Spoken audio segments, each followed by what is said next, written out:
All right, let's jump right in. I want you to think about something for a second. Every single day, whether you even realize it or not, your body, it's a battlefield. It's waging this constant, invisible war against a whole army of microscopic invaders bacteria, viruses, you name it. This is the story of that fight and the incredible tools we've come up with to give ourselves an edge. And really, the core of our entire strategy, our whole game plan, it all boils down to this one simple, timeless piece of wisdom. This is the guiding principle behind some of our greatest medical achievements. It's not just about fighting the war, it's about trying to stop the battles before they even have a chance to start. Okay, so let's set the stage for this conflict. It's pretty straightforward, right? On one side, you've got us. On the other, a whole world of microscopic organisms that can make us sick. So, what's our primary line of defense? Well, it's a biological marvel that's inside every single one of us. And that is our immunity. It's basically our personal built in army. It's this super complex, super smart network of cells and organs that are on the clock 24/7, just hunting for threats and taking them out. You know how some people just seem to never get sick? Well, that's their immune system really putting in the work. Okay, but what if we could give our internal army a cheat sheet, a training manual before it ever has to face a real enemy? Well, that is the absolute genius behind vaccines. They were one of our first and still one of our greatest strategic breakthroughs, basically a boot camp for our immune system. So, how does this boot camp actually work? Well, think of a vaccine kind of like a wanted poster. It introduces a harmless lookalike of the bad guy, like a weakened or dead piece of the germ, to your immune system. Your body sees it, flags it as an invader, and then gets to work building up its defenses. But here's the crucial part: it creates a memory of that attacker. So if the real germ ever dares to show up, it's not a surprise attack anymore. Nope, your body is ready and waiting to shut it down fast.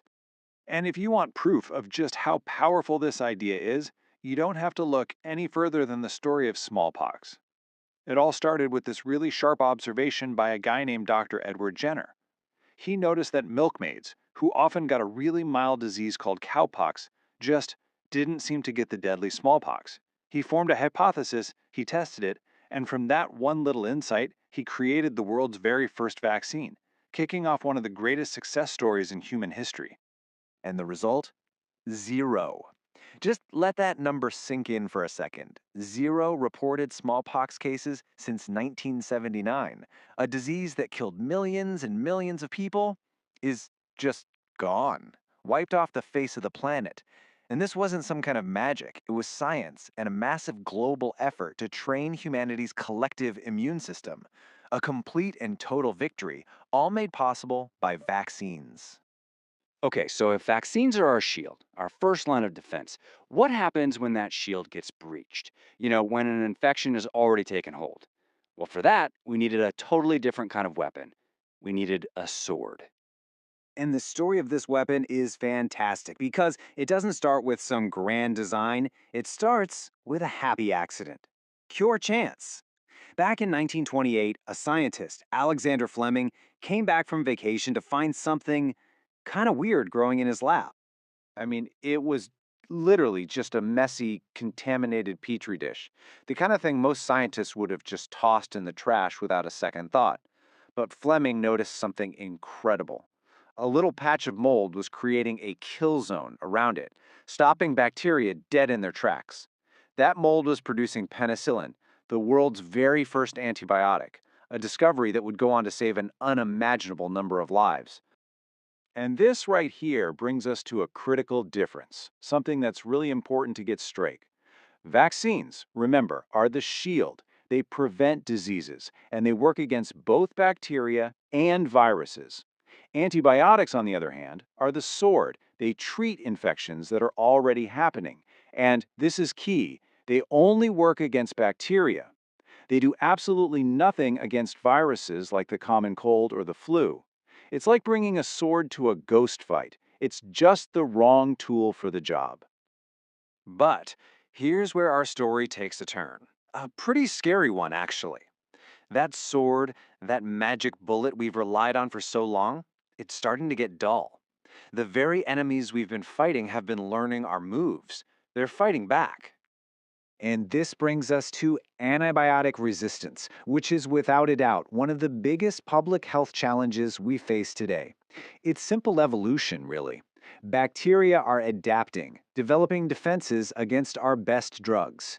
And what that means is a world where routine surgeries could become life threatening and infections we've dismissed for decades could become dangerous and deadly all over again.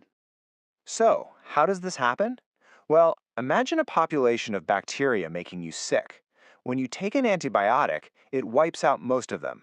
But just by random chance, a few of them might have a natural resistance. They survive. Now, when we misuse antibiotics by taking them when we don't need them or by not finishing the full course, we're basically just clearing the field for those few tough survivors to multiply and take over. And this problem doesn't just stay in one place. These resistant bacteria travel. They can spread from livestock and agriculture, move between patients and hospitals, and pass from person to person out in the community. It's this huge interconnected problem that links our food, our healthcare, and our daily lives. So that brings us to the modern front line in this war. Facing this growing threat requires a new battle plan, a new strategy. And the thing is, it's one where every single one of us has a role to play. So the big question is, what's our next move, right? How do we protect these life-saving medicines for future generations?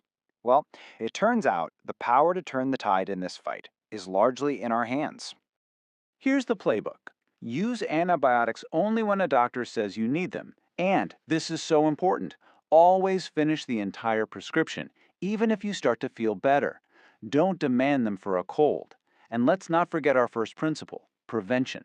Staying vaccinated and practicing good hygiene reduces the number of infections in the first place, which means we need antibiotics less often.